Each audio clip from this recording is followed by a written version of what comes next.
when knowledge pays the best interest. Hello, friends, this is Pooja Sharma, and you're watching Paradise of English.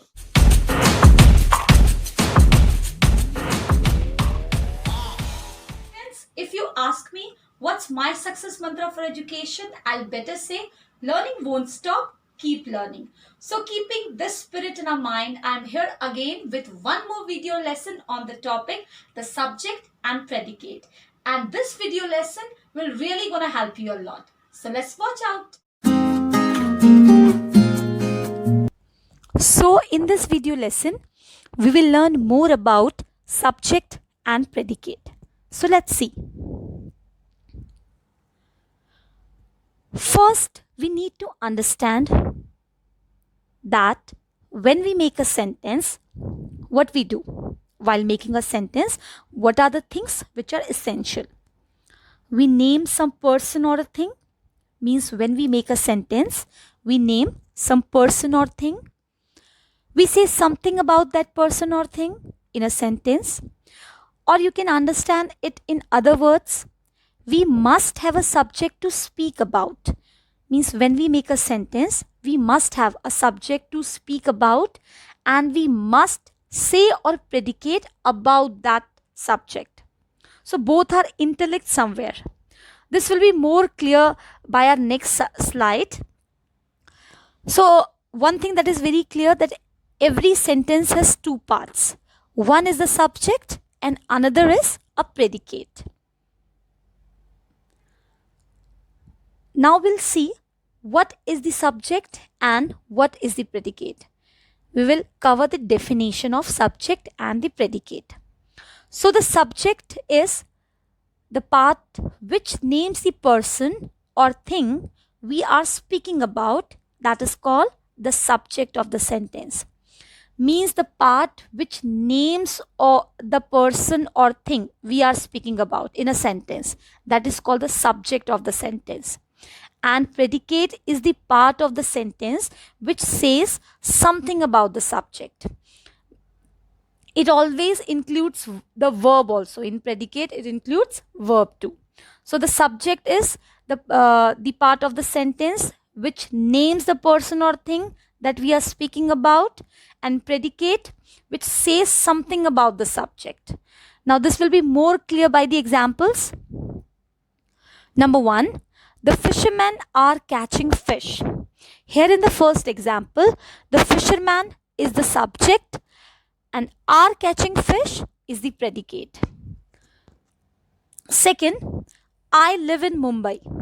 I is the subject here and live in Mumbai is the predicate.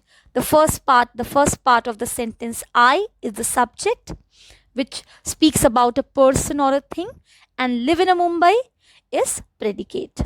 Third, Lucy is playing piano. Lucy, name of a person or thing, is the subject over here, and is playing piano is the predicate in this sentence. Now before moving onward, we need to understand about the object too, because object is also very essential in the subject and predicate part.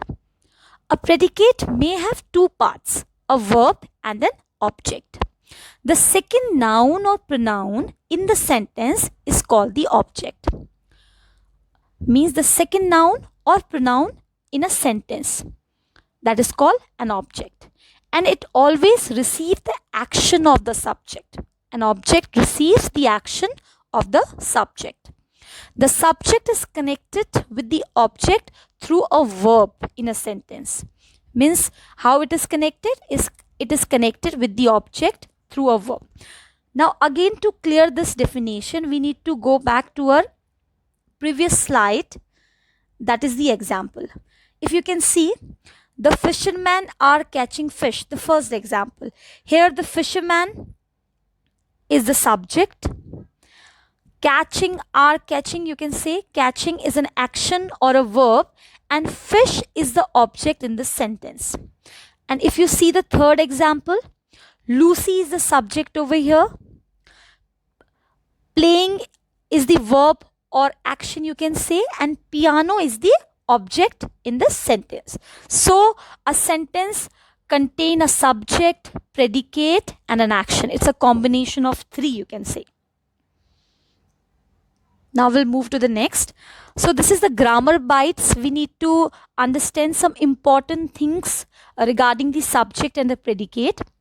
The subject is usually placed at the beginning of the sentence, but it can also come in the middle or at the end. Sometimes it happens that usually it plays at the beginning of the sentence, but in some places it come in the middle or at the end. As you can see the example, deep inside the sea live dangerous sharks.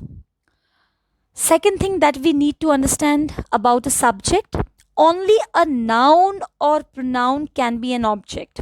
No other thing can replace an object. Only a noun or a pronoun can be an object of a sentence.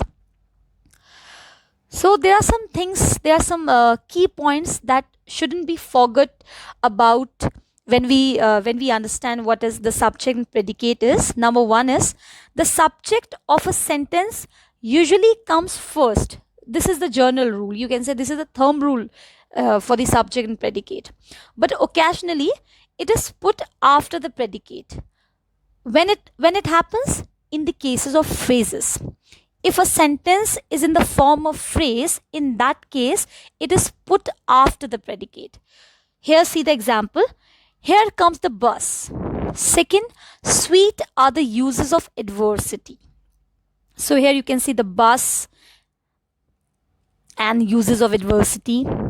Next, in imperative sentences, the subject is left out. Second thing that we need to know about the sentence and predicate, in imperative sentence cases, the subject is left out. If you see the first example, sit down. Here the subject you is already understood, means the instruction is given, so you is already understood. So the object is left out. In case of imperative sentences, thank him. Again here too the subject you is understood. So this happens in case of imperative sentence. This is very clear. Now let's practice. I have given an exercise over here so that you could get a little bit brainstorming about the concept what we did today. So we have to separate the subject and the predicate from the following given sentences. First is, I hate dishonesty. Second, the prince has a kind heart. Third, nature is the best physician. Fourth, he has a good memory. Fifth, I love eating chocolates. So in the first example, I is the subject and hate dishonesty is the predicate. In the second example, or in the second part, the is the subject and princess has a kind heart is the predicate. In the third one, nature is the subject and rest of the part is the best physician is the predicate. In the fourth one, he is the subject and has a good memory is the predicate, because here he names a person or a thing, and has a good memory is a predicate which is predicting or saying about the subject he over here. You should understand in this way too. Fifth one, I love eating chocolates. I is the subject and love eating chocolates means here the predicate is speaking about I and I speaking about the predicate. Both are interlinked. So I is the subject and love eating chocolates is the predicate. If you like my video, keep watching us. Do subscribe it and do not forget to hit the bell icon.